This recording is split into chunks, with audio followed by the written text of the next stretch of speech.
चलती हूँ समीरा साहब, आप किस हद तक इस बात से मुत्तफिक हैं कि नंबर्स पूरे थे, सब ऑन बोर्ड थे, लेकिन फिर भी वो काम ना हो पाया? ये तो एक मजाक ही है अगर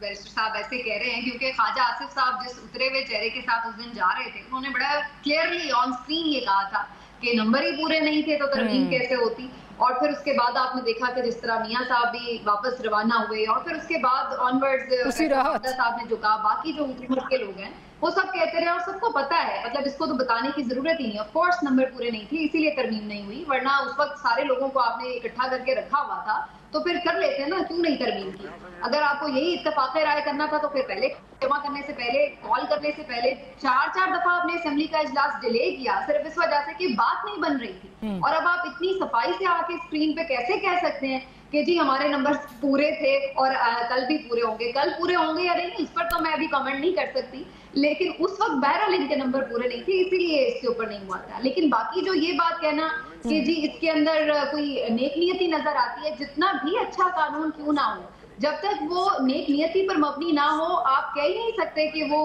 कोई बेहतरी ला सकता है, वो इस्लाहात कर सकता है। अब यहाँ पर तो शुरू से एंड तक हुकूमत की बदनीयती नजर आ रही है। आईनी तरमीम से जो काम शुरू हुआ था लेकर के उसके बाद प्रैक्टिस एंड प्रोसीजर के ऊपर आज ऑर्डिनेंस निकाला है, वहां तक भी हर चीज चीख कर पुकारी है कि हुकूमत की नीयत सिर्फ और सिर्फ ये है कि आजाद अदलिया को कंट्रोल कैसे करना है, क्योंकि इनको खौफ है कि अगर अदलिया आजाद होगी तो इनकी जो हुकूमत है उसके जाने का वक्त पूरा हो जाएगा, क्योंकि इनको बाजार लगता है कि इनके फेवर में कोई फैसले नहीं रहेंगे, जो सेटलमेंट इन्होंने बनाई हुई थी वो सेटलमेंट खराब हो जाएगी और उसी वजह से ये अपने ही किए हुए कानून साजी को रिवर्स करते चले जा रहे हैं। पहले इन्होंने कानून बनाया कि जी रिटायर्ड जो जजेस हैं वो इलेक्शन ट्राइब्यूनल के हेड नहीं होंगे और बाद में आपने देखा उसे रिवर्स कर दिया। पहले इन्होंने खुद ही कानून बनाया कि जी प्रैक्टिस एंड प्रोसीजर में 3 रुकनी कमेटी होगी ताकि चीफ जस्टिस के इख्तियारात जो है वो कम किए जा सकें और उसमें आमरीयत का अंसर बाकी ना रहे और हम ख्याल बेंचेस ना बन सकें।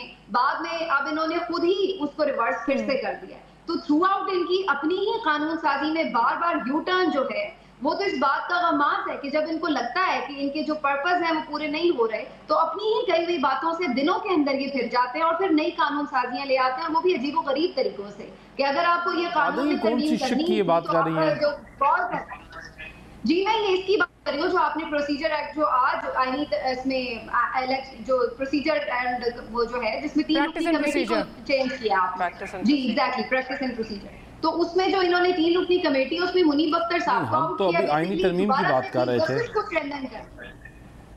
मैं सारी चीजों पे बात कर रही हूँ कि आप लोगों के हर चीज में ही बदनीयती नजर आ रही है और चीजें उस तरफ जाती नजर आ रही है कि आप जस्ट कंट्रोल करना चाह रहे हैं। ये मेरी ओपिनियन है, आप मुझे मेरी ओपिनियन दे लीजिए, शायद आपको ना पसंद आ रही हो, लेकिन हकीकत तो यही है कि इस वक्त सबको नजर आ रहा है कि ये क्यों चीजें की जा रही हैं और इतनी अर्जेंसी क्यों है, उसकी भी वजह सबको पता है। आईनी अदालत का बैठे बिठाए ख्याल क्यों आ गया? मिसाके जमहूरियत तो इतनी देर पहले 20 साल पहले आप लोगों ने साइन किया था, उसके बाद आपकी भी हुकूमत आई, पीपल्स पार्टी की भी हुकूमत आई, उस वक्त तो ना आपने आईनी अदालत बनाई। आज आपको आईनी अदालत की जरूरत क्यों पेश आ गई है और उसकी क्या वजह है कि आप यही चाहते हैं कि उसमें कोई रिटायर्ड 68-60 वाला जो जज है वही उसको जाके जो है वो हेड करे? तो ये सारी चीजें क्यों और किस तरह हो रही है, मेरा ख्याल है ये बहुत ऑब्वियस है और इसमें हुकूमत की एक कोई नेक नियति नजर नहीं आ रही। बहुत सारी चीजों पे यकीनन बात हो सकती है और उसके लिए जरूरी ये है आईनी तरमीम के लिए कि ऑपोजिशन की भी जो पार्टीज हैं उनको भी ऑन बोर्ड लिया जाए, लेकिन यहाँ सूरत हाल ये है कि ये ऑपोजिशन को ऑपोजिशन समझ ही नहीं रहे। अभी तक ये सिर्फ लड़ाई के मोड में है कि ये गद्दार हैं, ये जो है मुल्क दुश्मन है। अगर इन चीजों के ऊपर आप फैसला करने लगेंगे तो फिर तो कोई जमात रहेगी नहीं जिसको हम हुब्बे वतन कह सकें। आपकी अपनी जमात ने सुप्रीम कोर्ट पे हमला किया हुआ है फौज के खिलाफ, जी मैं आ रही हूं। मरियम नवाज की तकरीर जलसे में किस तरह के नारे लगे हैं वो सब ऑन रिकॉर्ड है। गुजरांवाला की तकरीर में मियां नवाज शरीफ ने जो कुछ कहा है, डॉन लीक्स क्या थी, मुंबई अटैक के बारे में उनके क्या ख्याल थे, कारगिल के बारे में मियां साहब क्या कहते रहे हैं और त्यारा हाईजैकिंग केस किसके खिलाफ बना था, ये सारी चीजें ऑन रिकॉर्ड हैं। तो फिर अगर इन चीजों के ऊपर हम ये तय करने लग जाए तो फिर तो कोई भी जमात जो है वो मुहिब्बे वतन नहीं है। थोड़ा मैच्योर बिहेव करना चाहिए। कल को आपने भी ऑपोजिशन में जाना है, आपने हमेशा गवर्नमेंट में नहीं रहना। आज जो आप कानून साजियां करते फिर रहे हैं कल को आपके ही आगे आएंगी। जी,